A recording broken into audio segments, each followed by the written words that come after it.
Hello दोस्त, आप देख रहे हैं क्लियर बीपीएससी चैनल और हम आपके साथ आज बात करेंगे कि बिहार में खुला है पहला ई कलेक्ट्रेट।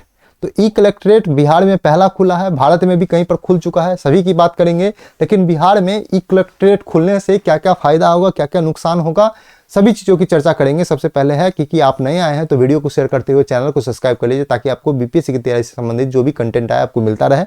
टेलीग्राम चैनल को ज्वाइन कर सकते हैं ताकि आपको डेली करंट अफेयर के साथ साथ न्यूज़पेपर हिंदी और इंग्लिश में मिलेगा, साथ में एडिटोरियल भी मिलेगा जो आपके मुख्य परीक्षा के साथ साथ पीटी के लिए भी इंपॉर्टेंट है। फेसबुक इंस्टाग्राम पेज को लाइक और फॉलो कर सकते हैं।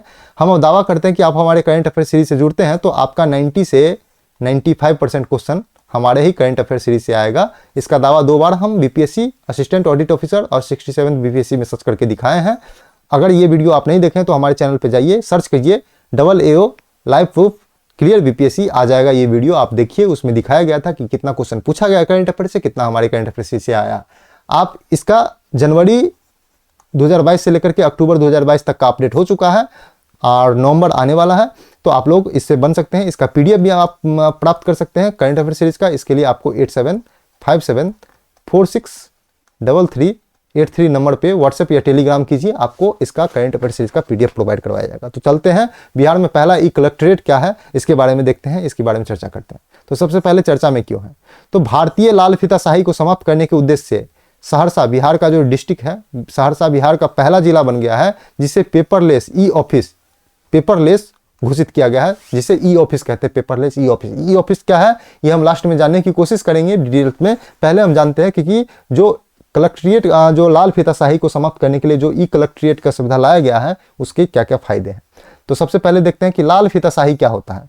तो यह अत्यधिक विनियमन और औपचारिक नियमों को कठोर अनुपालन हेतु उपहासपूर्ण शब्द है। कहने का मतलब है कि एक आलोचना वाला शब्द है जिसे अनावश्यक या नौकरशाह माना जाता है। यह कार्रवाई या निर्णय लेने में बाधा डालता है या रुकता है। तो लाल फीताशाही क्या होता है, पहले होता था कि डीएम और जो बड़े बड़े अधिकारी थे उनके जो गाड़ियों पर लाल जो है बत्ती लगा होता था, उसी से यह शब्द निकला है लाल फीताशाही।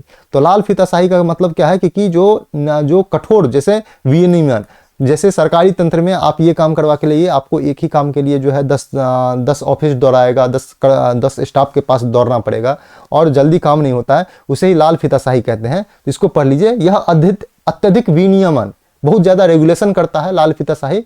औपचारिक नियमों का कठोर से अनुपालन करने का एक उपहासपूर्ण शब्द है लाल फीताशाही, जिसे अनावश्यक नौकरशाह माना गया है। जो आप ब्यूरोक्रेट बीपीएससी क्वालिफाई करके जाते हैं या यूपीएससी क्वालिफाई करके जाते हैं तो आप ब्यूरोक्रेट माने जाएंगे, नौकरशाह, और वही उसी को लाल फीताशाही कहा जाता है।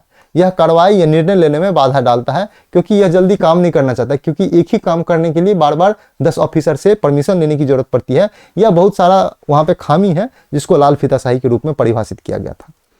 अब आगे देखते हैं, यह आमतौर पर सरकार पर लागू होता है लेकिन निगमों जैसे अन्य संगठनों पर भी लागू किया जा सकता है। निगम जैसे जो कॉर्पोरेशन होता है उस पर भी लागू किया जा सकता है।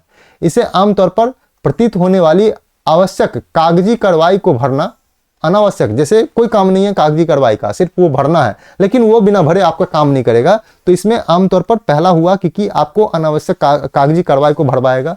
ठीक है, अनावश्यक लाइसेंस प्राप्त करना, कोई भी जरूरत नहीं है फिर भी आपको लाइसेंस लेना पड़ेगा।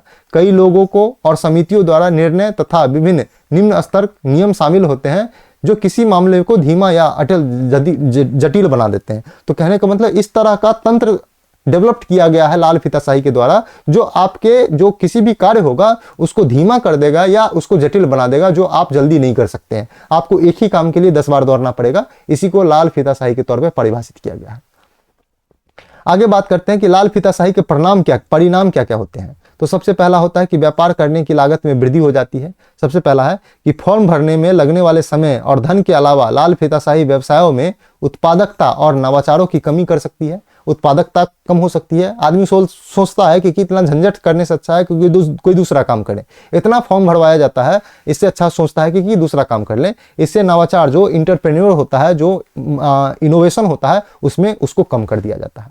छोटे व्यवसाय विशेष रूप से इसे बोझिल होते हैं और जो लोग नया व्यवसाय शुरू करने के लिए हतोत्साहित होते हैं, जो नया व्यवसाय करने की कुछ सोचते हैं तो कहा जाता है कि बिना मतलब का हमको जो है 5,000 रुपये देना पड़ेगा, जिसका लाल फीताशाही को घूस के तौर पर देना पड़ेगा। इस तरह का भी चलता है मामला, जिसको लाल फीताशाही, या पैसा नहीं भी देना पड़ेगा तो हमको जो 1 दिन में कार्य होने वाला है वो 6 महीना हमको दोहराया जाएगा, तो इसी को लाल फीताशाही कहेंगे। तो इसके कारण जो है व्यवसाय, जो नया व्यवसाय करने की सोचता है वो नहीं करता है, तो इसे हतोत्साहित करता है लाल फीताशाही। दूसरा है खराब शासन में, यह इसका खराब शासन का परिणाम हो सकता है। लाल फीताशाही का परिणाम खराब शासन हो सकता है। कैसे?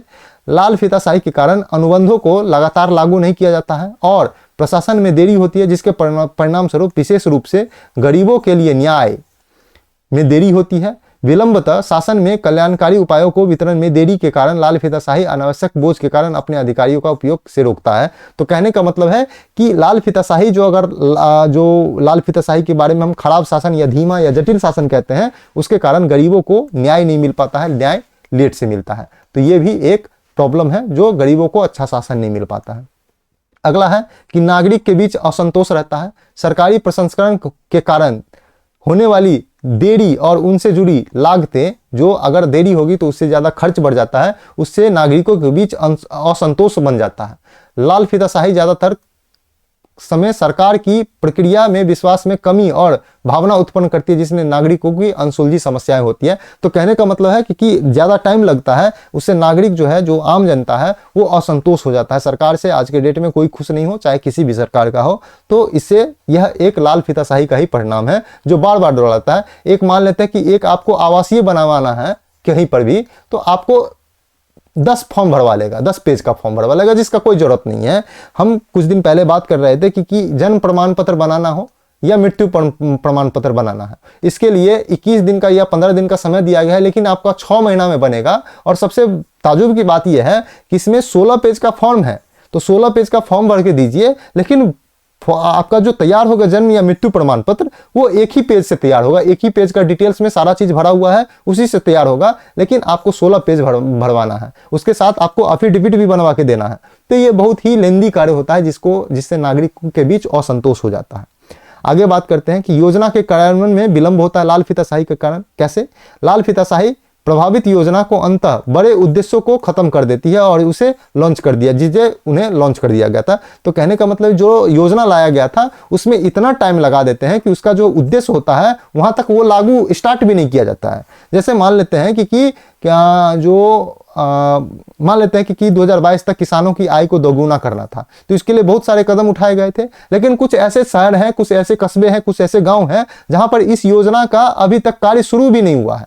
तो यह लाल फीताशाही का परिणाम है, जिससे योजना के कार्यान्वयन में विलंब होता है, जिससे गरीबों तक बात नहीं पहुंच पाती है। उचित निगरानी और कमी, धन जारी करने में देरी आदि लाल फीता से जुड़ी सामान्य मुद्दे हैं। इसके कारण लाल फीताशाही में योजना के कार्यान्वयन में विलंब होता है, देरी होता है। आगे बात करें तो भ्रष्टाचार को बढ़ावा मिलता है। विश्व बैंक के अध्ययन के अनुसार लाल फीताशाही बढ़ने के साथ साथ भ्रष्टाचार बढ़ता है। ये विश्व बैंक का कहना है, विश्व बैंक का कहना है। व्यवसायों के सामान्य प्रवाह को जटिल करके नौकरशाह भ्रष्टाचार को जन्म देती है और विकास को कम करती है। तो कहने के बाद लाल फीताशाही जो भ्रष्टाचार को जन्म देती है और विकास के स्तर को या विकास की रफ्तार को धीमा कर देती है, ऐसा वर्ल्ड बैंक का कहना है। आगे बात करते हैं कि लाल फीताशाही खत्म करने की जरूरत क्या क्या है, क्यों है। तो सबसे पहला है दक्षता बढ़ेगा। खत्म अगर कर दिया जाए लाल फीताशाही को तो उससे दक्षता बढ़ेगा। तो डिजिटलीकरण, दक्षता बढ़ेगा, पारदर्शिता बढ़ेगा, जवाबदेही बढ़ेगा सरकार को, उसके लाने में मदद कर सकता है। सबसे पहला बात है जो भारतीय शासन या किसी भी लोकतंत्र में बहुत ही अच्छा माना जाएगा। दूसरा है कि कर्मचारियों की उत्पादकता में वृद्धि होगी। कैसे? इससे कर्मचारियों की उत्पादन में वृद्धि होगी, क्योंकि एक दस्तावेज को संसाधित करने के लिए आवश्यक श्रमिकों की संख्या को कम कर दिया गया है, क्योंकि दस्तावेज 1 दिन के भीतर संशोधित करने हैं। तो अगर मान लेते हैं सब कुछ डिजिटली हो जाता है तो कर्मचारी को जबरदस्ती काम करना पड़ेगा। अगर काम नहीं कर पाते हैं तो ऊपर में जवाब देना पड़ेगा, क्योंकि अब ऑनलाइन हो चुका है। तो कहने का मतलब है कि कर्मचारी की उत्पादकता में भी वृद्धि होगी अगर लाल फीताशाही को समाप्त किया जाए किसी भी उपाय से। सरकारी सिस्टम में कहा जाता है कि कोई फाइल जितनी तेजी से आगे बढ़ेगी उतनी ही तेजी से उसकी पॉलिसी लागू होगी। तो ऐसा कहा जाता है, तो उस फाइल को तेजी करने के लिए ऑनलाइन सिस्टम लाया जाए और कर्मचारियों को जवाबदेही बनाया जाए, ताकि जो है इसकी कर्मचारी की उत्पादकता में वृद्धि हो। आगे बात करते हैं कि जवाबदेहिता में वृद्धि हो, जवाबदेहिता बढ़ जाता है। ऑनलाइन प्रणाली से अधिक जवाबदेह कर्मचारी सदस्य अंत में उन्हीं दस्तावेज के इंतजार में नहीं बैठ सकते हैं। तो कर्मचारियों के ऑनलाइन आने से जो है कर्मचारियों का जो उत्पादकता होता है या जवाबदेही होता है वो कहीं ना कहीं बढ़ा है, जिससे लाल फीताशाही कमजोर हो गया है। आगे है चौथा नंबर, सुशासन की दिशा में एक महत्वपूर्ण कदम माना जाएगा अगर लाल फीताशाही को खत्म कर दिया जाए तो। कैसे कि सुशासन और भ्रष्टाचार मुक्त व्यवस्था की दिशा में प्रौद्योगिकी जो ऑनलाइन जैसे व्यवस्था है, टेक्नोलॉजी, मोबाइल या ऐप आधारित, उससे उपयोग को अच्छा होगा और सुशासन बढ़ेगा। जितनी अधिक तकनीक हम लागू करेंगे उतनी सेवा का वितरण जनता तक पहुंचेगी और जनता का पहुंच आसान होगा और उतना अच्छा प्रशासन या सुशासन देखने को मिलेगा। तो ये लाल फीताशाही समाप्त करने के बारे में इन सब चीजों को याद रखेंगे। आगे अगर बात करेंगे हम तो आगे की राह में है कि अलग अलग शहरी ग्रामीण स्तर पर सामाजिक आर्थिक डेटाबेस के माध्यम से नियोजन निम्न से ऊपर स्तर को दृष्टिकोण के साथ साथ सरकारी मंत्रालयों द्वारा एक समग्र और एकीकृत दृष्टिकोण की आवश्यकता है, जिससे जल्द से जल्द जनसंख्या की जरूरतों को पूरा करने के लिए डेटा संचालित नीतियों का पहचान करना, मूल्यांकन करना, लागू करना, निवारण करना शामिल है। कहने का मतलब है कि अगर आपको लाल फीताशाही को समाप्त करना है तो सब कुछ ऑनलाइन लेकर के आएंगे, तब आपके जो बाबू हैं, जिसे लाल फीताशाही में जो नौकरशाह को बाबू कहा जाता है, तो जो कर्मचारी बैठे हुए हैं, जो ऑफिसर बैठे हुए हैं, उनकी जो बादशाहत खत्म करने के लिए आपको ऑनलाइन आना पड़ेगा और जो भी चीज ऑनलाइन होगा वो जबरदस्ती करना पड़ेगा उन बाबू को। एक एग्जाम्पल इसका है कि अगर आप कहीं पर भी FIR लिखवाने जाते थे पुलिस स्टेशन के बीच तो नहीं लिखता था, उसकी मर्जी थी लिखे या ना लिखे। तो अब क्या गया है कि 100 नंबर पे आप या ऑनलाइन आप जाकर के FIR आप फाइल कर सकते हैं। अगर आप 100 नंबर पे कॉल कर दिए तो ये पुलिस कहीं पर भी रहे आपके यहाँ आपके पास आने के लिए मजबूर हो जाएगा, क्योंकि जब तक ये रिपोर्ट नहीं करेगा तब तक इसको शांति से रहने नहीं दिया जाएगा ऑनलाइन वाली सर्विस। या ऑनलाइन आप FIR कर देते हैं तो पुलिस आपके घर आकर के प्रॉपर जो है आपका जो व्याख्यान होता है, जो आप बोलेंगे उसको नोट करेगा और आपका FIR दर्ज करेगा। वरना पहले होता था कि आप FIR करने जाते हैं, बहुत दिनों से तंगी है, आपका जो है कोई जो पैसे वाला है उसको दे करके साइड कर दिया, आपका FIR लिखता नहीं था पुलिस। तो ये सब है लाल फीताशाही को समाप्त करने के लिए ये सब कदम उठाया है, जैसे ऑनलाइन मोबाइल जैसे 100 नंबर पर डायल करना, ऑनलाइन ऐप आधारित FIR सुविधा लाना, ये सब बहुत अच्छा कदम माना गया है।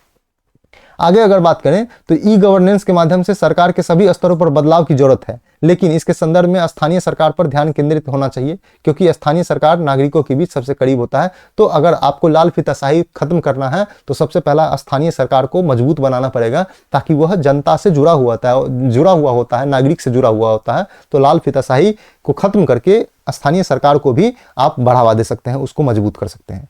बेहतर इंटरनेट कनेक्टिविटी के साथ साथ विशेषकर ग्रामीण क्षेत्रों में डिजिटल अवसंरचना को सुधार करके भी आप लाल फीताशाही को समाप्त कर सकते हैं, क्योंकि जिसके पास डिजिटल टेक्नोलॉजी है वो सरकार तक पहुंच या कंप्लेन करने तक पहुंच बना सकता है। क्षेत्रीय भाषाओं के माध्यम से ई गवर्नेंस को बढ़ाना जैसे सराहनीय कार्य भाषाई पृष्ठभूमि के साथ रहते हैं। तो कहने का मतलब कि आप जो सरकार की जो ई गवर्नेंस लागू करते हैं तो हर भाषा में अवेलेबल होना चाहिए, ताकि जितने भी भाषा के लोग भारत में निवास करते हैं, जिसे विविधता में एकता कहते हैं, वो अगर अपने भाषा में सब कुछ जान पाएंगे तो अच्छा शासन पा पाएंगे। तो इस तरह का व्यवस्था लागू किया जाना चाहिए। आगे बात करते हैं कि ई ऑफिस पहल क्या है। तो ई ऑफिस पहल ई गवर्नेंस पहल के हिस्से के रूप में एक मिशन मोड का परियोजना है। ई ऑफिस पहल 2009 में शुरू किया गया था, लेकिन कागजी कार्रवाई का विशाल ढेर एक बाधा थी और अभी भी ऐसा बाधा है जिसे पार करना बहुत कठिन है। केरल के इडुक्की 2012 में और हैदराबाद 2016 में पेपरलेस हो गया था। ठीक है, इसका उद्देश्य कार्य प्रवाह तंत्र, कार्यालय प्रक्रिया नियमावली में सुधार के माध्यम से सरकारी मंत्रालय और विभागों के परिचालन दक्षता में उल्लेखनीय सुधार करना ई ऑफिस पहल का उद्देश्य था। तो आप अगर ई लाल फीताशाही पर लिख रहे हैं या ई कलेक्ट्रेट पर लिख रहे हैं, ई कलेक्ट्रेट कहने का मतलब कलेक्ट्रेट में जो कलेक्टर बैठता है वो लाल फीताशाही का हिस्सा है, तो अगर इसको इलेक्ट्रॉनिक बना दिया गया है तो लाल फीताशाही की समाप्ति की गई है। तो या ई ऑफिस पहल पर लिख रहे हैं तो आप इतना बातों को लिख देते हैं तो आपका उत्तर कहीं बेहतर होगा।